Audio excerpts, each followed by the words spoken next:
Assalamualaikum warahmatullahi wabarakatuh. Alhamdulillahirabbil alamin. Pada kesempatan kali ini kita berjumpa kembali di acara Sabar Sarasehan bareng. Kebetulan pada pagi hari ini kita nanti akan bersama dengan Ustadz Umar Said Prawoto untuk beberapa saat ke depan. Dan kami mengucapkan terima kasih kepada sahabat Sehat PKO yang saat ini bisa menyaksikan secara langsung. Bahkan mungkin ada beberapa sahabat Sehat PKO yang bisa mendengarkan tetapi masih melakukan aktivitas yang lain. Kami juga memberikan apresiasi yang terbaik untuk Anda.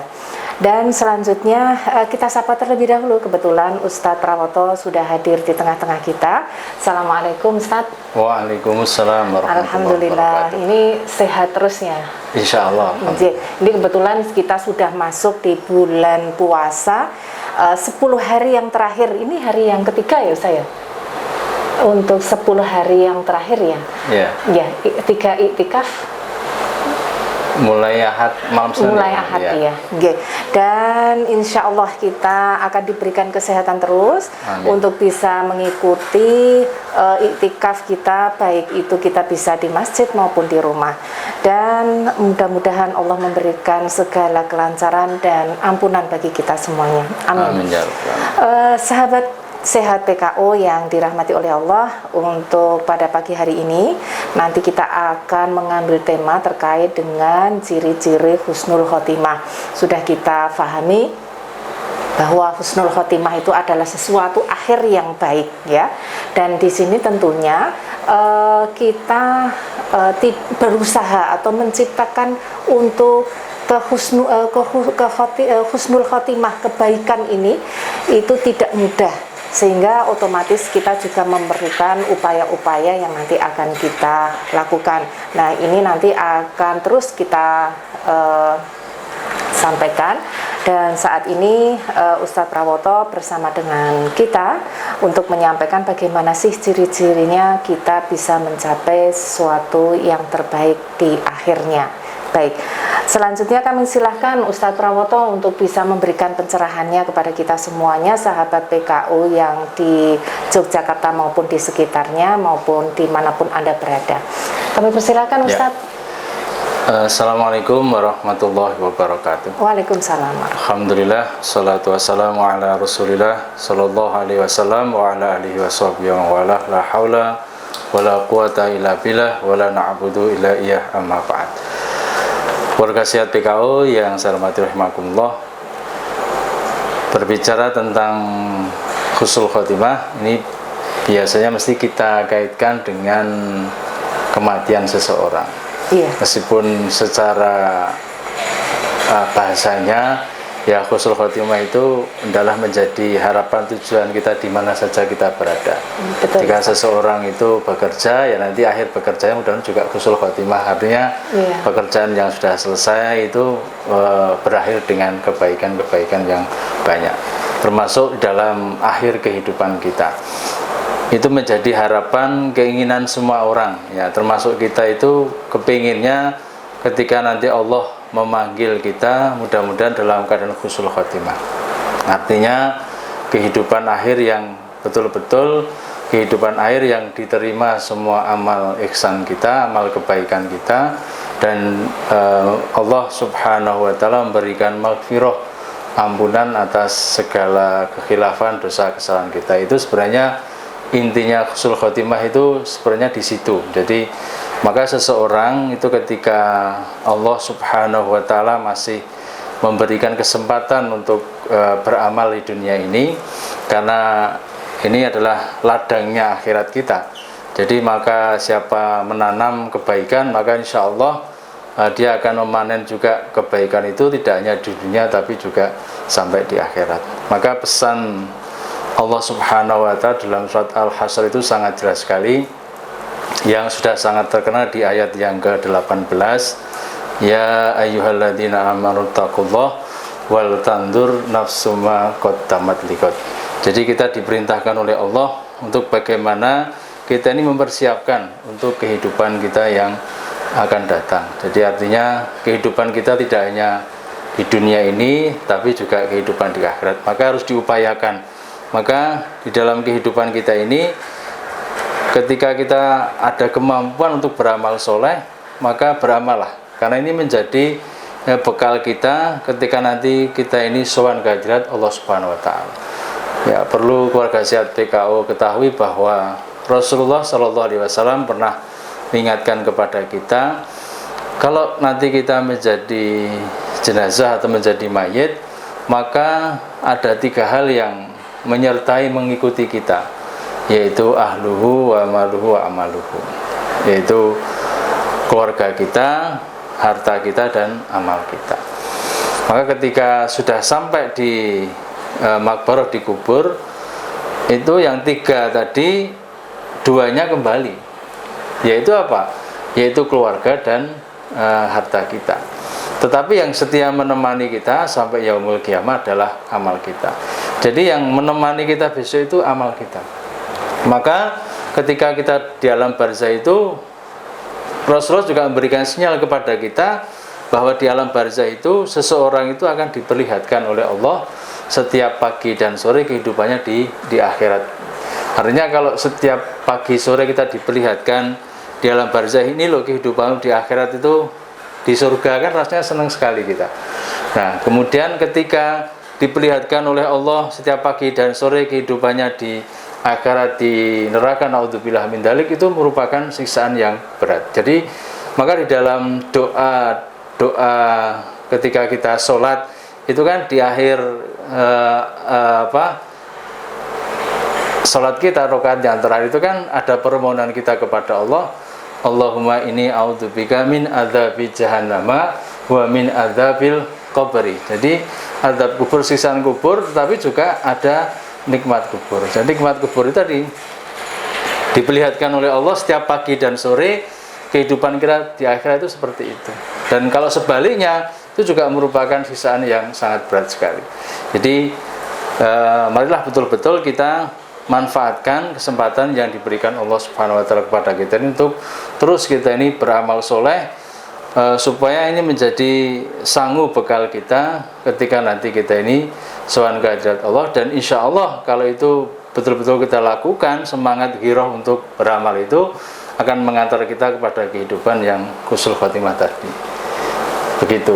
Iya, Ustadz, kebetulan kan banyak yang bertanya nih, apakah ketika kita itu berbuat yang tidak baik di dunia, gitu ya, tidak baik di dunia, ini nanti akan memperoleh balasannya, gitu, balasan meskipun kita itu sudah melakukan amal kebaikan untuk manusia, tetapi keburukan-keburukan atau kekurangan-kekurangan kita dalam menjalankan ibadah itu kurang. Kira-kira gimana ini, Ustaz? Ya.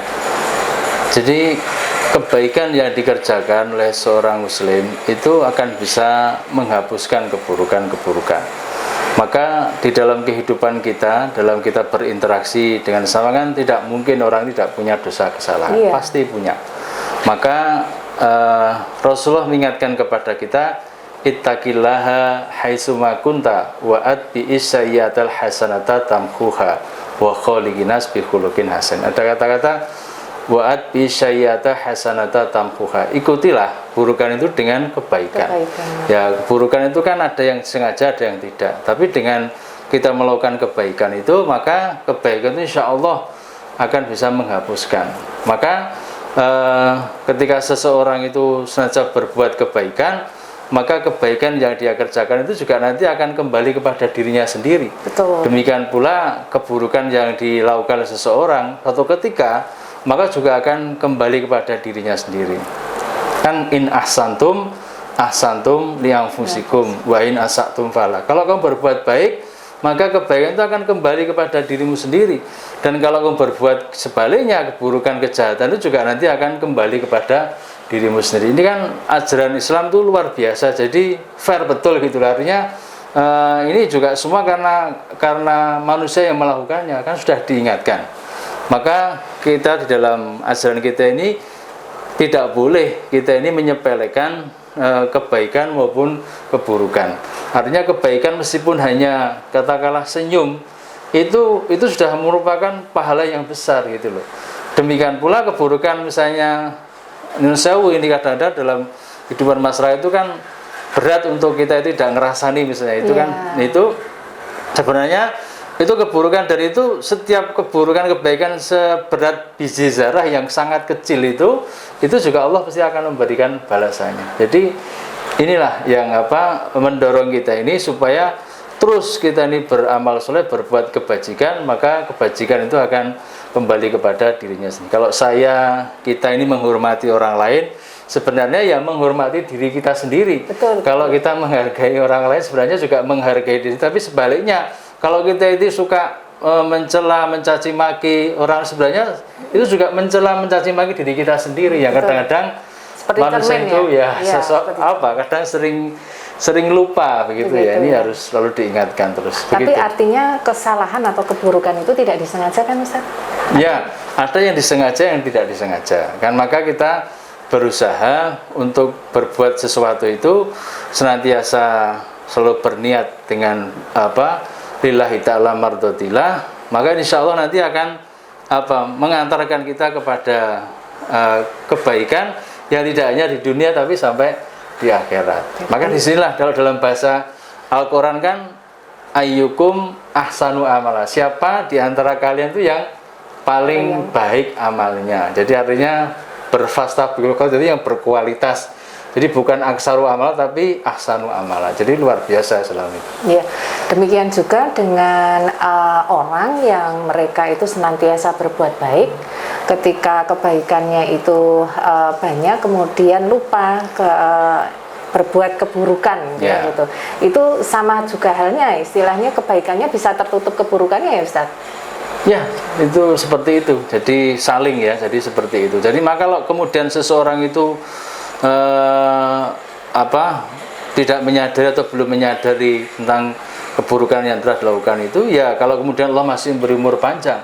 Tapi kalau kemudian Allah segera mencabutnya kesempatan untuk berbuat baik itu belum dapat dilakukan, ini kan merugikan dirinya. Iya, belum ada kesiapan. Siapa sih orang yang kemudian kita aja misalnya, mohon maaf, bukan karena kita ini riya atau apa. Jadi saya sudah merasa misalnya orang itu sudah harus berbuat baik, sudah beribadah, itu apakah ya sudah merasa dirinya cukup untuk saya sudah cukup kalau misalnya mau dipanggil oleh Allah? Rasanya tidak ada orang yang seperti itu ya.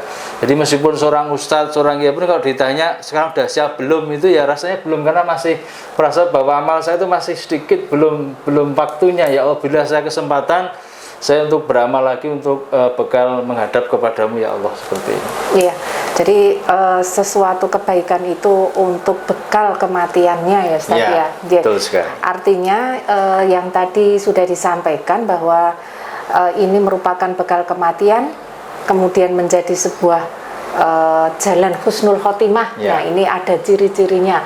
Orang yang kita belum tahu, belum bisa memastikan juga, orang yang banyak dosanya, kemudian dia banyak di akhir, mendekati akhir hayatnya kok dia memohon ampunan kepada Allah, apakah itu juga bisa dikategorikan sebagai husnul khotimah? Ya. Jadi ketika seseorang akan meninggal itu kan pasti mengalami proses yang namanya sakaratul maut. Dan Rasulullah SAW sudah memberikan tuntunan kepada kita dalam satu hadis yang diriwayatkan oleh jamaah kecuali Bukhari. Rasulullah pernah berpesan kepada kita, lakinu mautakum la ilaha illallah. Jadi tuntunlah, bimbinglah orang yang akan meninggal di antara kamu itu dengan kalimat la ilaha illallah. Di dalam hadis yang lain beliau juga bersabda menguatkan hadis ini, mangkana akhiru kalamihi la ilaha illallah dakhalal jannah. Barang siapa yang akhir dari kalimatnya itu ya dalam kehidupannya itu bisa melafadzkan kalimat la ilaha illallah dakhalal jannah, kan masuk surga. Jadi secara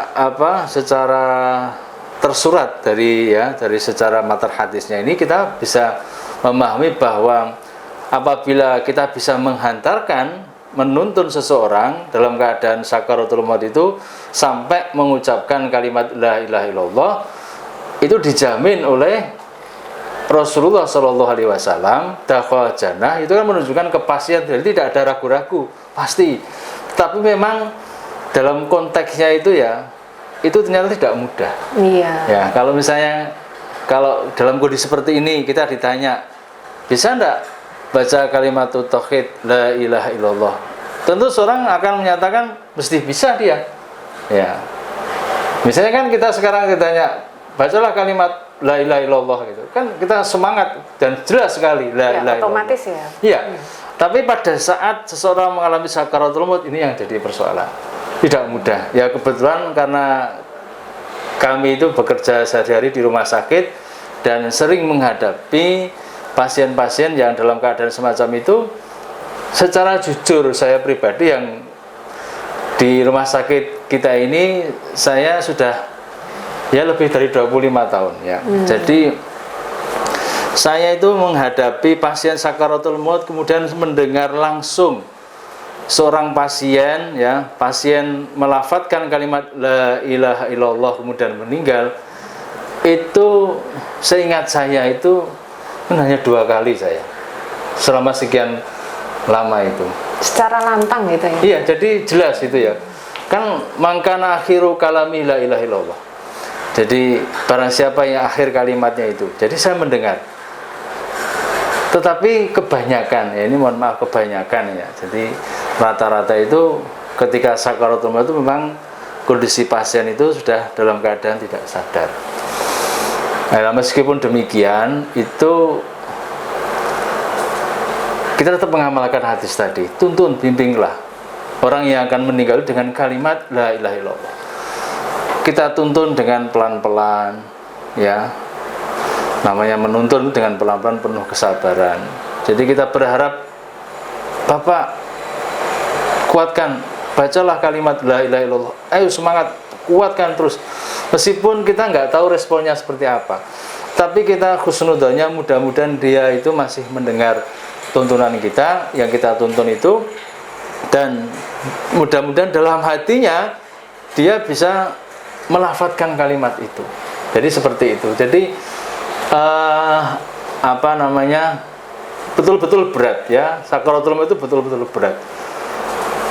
Saya pernah baca itu ya, jadi sakaratul maut itu seperti ya ketika Sayyidina Umar itu pernah bertanya kepada Ka'ab sahabat Nabi tentang sakaratul maut itu. Ka'ab ini pernah memberikan penjelasan seperti dahan ataupun ranting itu yang banyak duri-durinya, kemudian itu masuk dalam perut seseorang, terus duri itu diambil dengan susah payah. Tiba-tiba ada seseorang yang menarik dahan atau ranting yang banyak durinya, maka dia akan memotong apa saja yang ada di sekitar perutnya itu. Jadi ini kan gambaran betapa dahsyatnya sakaratul maut itu betul-betul berat sekali. Maka jangan sampai kita lewatkan ya, itu orang dalam keadaan seperti itu tanpa pendampingan. Jadi didampingi betul sampai akhir hayatnya betul-betul bisa melafadzkan itu. Saya dulu pernah ditanya, ada seorang bertanya, kalau sudah tidak sadar kenapa harus dituntun, toh dia juga kan nggak bisa menirukan juga seperti yang kita tuntunkan. Pada waktu saya ditanya seperti itu, saya pikir-pikir, wah benar juga ya. Tapi kemudian saya bertanya pada yang lebih alim daripada saya, mohon maaf tak sebutkan namanya, mungkin beliau kalau misalnya mendengar atau melihat tayangan ini, Profesor Rusdi Lamsudin ya. Ketika beliau pernah saya tanya, ini apakah seseorang yang dalam kondisi sakaratul maut itu ketika tuntun itu dituntun dengan kalimat la ilaha illallah, apakah masih ada respon? Kata beliau itu masih. Jadi fungsi pendengarannya itu masih. Sehingga teruslah kamu tuntun, kamu bimbing, mudah-mudahan dia bisa mendengar, dia bisa menirukan, meskipun secara lahiriah kita tidak mendengar langsung suara itu, tetapi teruslah bimbing terus seperti itu. Jadi maka ini kemudian memotivasi kita, meskipun pasien atau seseorang dalam keadaan sakaratul maut mungkin dalam pandangan kita ini tidak sadar, tapi teruslah membimbing, menuntun kalimat la ilaha illallah. Mudah-mudahan akhir kalimatnya yang keluar dari bibirnya, mulutnya itu kalimat la ilaha illallah. Iya. Jadi sahabat sehat PKU, saya kira untuk mendampingi dan membimbing siapa saja yang mendekati sakaratul maut itu penting sekali ya Ustaz ya. Betul sekali. Akhirnya yang nanti bisa menuju ke husnul khotimah. Selain mengucapkan la ilaha illallah ini sebuah akhir yang baik intinya gitu. Itu mutlak lah istilahnya. Kira-kira ada ciri-ciri yang lain Ustaz untuk bisa dikatakan wah ini bisa jadi ini termasuk orang-orang yang husnul khotimah. Ya. Jadi seseorang itu, ini contoh juga tadi, itu pengalaman pribadi saya. Jadi pada saat saya mendampingi, menuntun, dia bisa mendengar itu, dalam batin saya, inilah yang namanya ahlul jannah. Karena kalimatnya mendengar secara jelas kalimat la ilaha illallah, kemudian dia meninggal. Nah, saya kemudian ketika sudah selesai kita rukti, artinya kita kondisikan, misalnya kita pejamkan matanya, kita ikat dan sebagainya, kita doakan. Ada beberapa keluarga yang ada di situ, ada sahabat juga. Saya tanya tentang si pasien ini, ternyata luar biasa. Jadi di sekitarnya itu anggap dia orang baik, jadi ahli ibadah. Jadi dengan masyarakat sekitar itu kebaikan-kebaikan yang selalu muncul dari dirinya. Jadi ini menandakan kepada kita bahwa amal soleh, kebaikan-kebaikan kita dalam beribadah, dalam beramal itu insya Allah juga akan mengantarkan kita kepada kemudahan untuk mencapai tingkatan husnul khotimah tadi. Jadi amal kebaikan-kebaikan kita ini, ibadah kita ini insya Allah akan bisa mengantarkan ke situ. Di samping itu juga saksi-saksi dalam kehidupan keseharian kita ini ya. Ada seorang meninggal, kita menyaksikan langsung dia orangnya baik, meskipun tidak perlu diucapkan gitu ya, tapi dalam hati kita insya Allah dia itu orangnya baik, maka akhir kehidupannya insya Allah husnul khotimah. Kita menyaksikan kebaikan-kebaikan amal solehnya ketika di masyarakat, kemudian ketekunnya dia beribadah, berinteraksi itu, sehingga orang bisa menilai. Maka disinilah ini termasuk tanda-tanda juga husnul khotimah.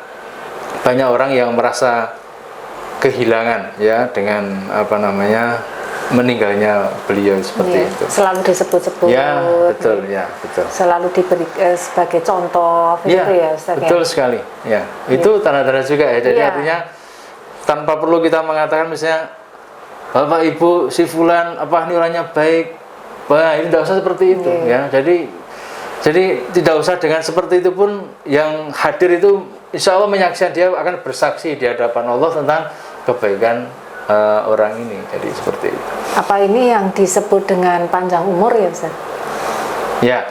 Ya memang kaitannya dengan umur ya. Memang umur ini bisa dipanjangkan dengan amal soleh kita. Jadi kalau kita berbuat kebajikan itu, meskipun umurnya katakanlah ya, umur kita ini kan dalam riwayat itu kan tidak akan jauh berbeda dengan umur nabinya. Jadi Rasulullah umurnya 63, ya umat beliau itu ya sekitar itulah. Mungkin kalau lebih dari itu ya jumlahnya nggak banyak.